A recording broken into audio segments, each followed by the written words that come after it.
L'Assemblée générale des plateformes syndicales des enseignants a permis de faire le bilan de l'année passée, saluant certaines avancées enregistrées liées entre autres à la carrière administrative et à leur recrutement à la fonction publique. Nonobstant l'engagement du gouvernement, à travers les ministères de l'enseignement, dans la prise en charge de la corporation enseignante, ils ont épinglé plusieurs revendications, dont le statut particulier des agents de l'éducation. Réunis en Assemblée générale de bilan de l'année 2024, les enseignants ont décidé de reconduire de commun accord, et ce, après les débats fructueux et responsables, les revendications suivantes. La publication de l'arrêté conjoint qui met en œuvre les articles 54 et 55 du statut particulier des agents du cadre de l'éducation nationale.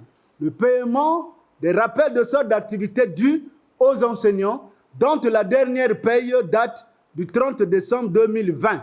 L'harmonisation du statut d'enseignant conformément à la recommandation des États généraux de l'éducation nationale. La mise en place de la commission tripartite pour le recrutement des enseignants. D'autres situations socio-professionnelles des enseignants communautaires, volontaires et prestataires ont été soulevées.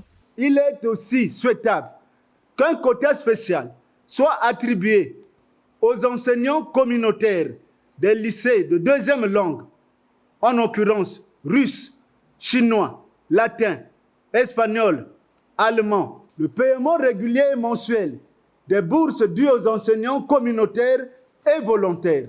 La publication des listes définitives et fiables des enseignants communautaires recrutables, département par département. Les listes définitives d'enseignants communautaires et volontaires à prime de bonne séparation. Ces enseignants ont souhaité de nouvelles négociations avec le gouvernement en vue de passer au peigne fin des problèmes en rapport au fonctionnement efficient du secteur éducatif pour in fine poser les jalons de la rentrée scolaire 2025-2026 en toute quiétude.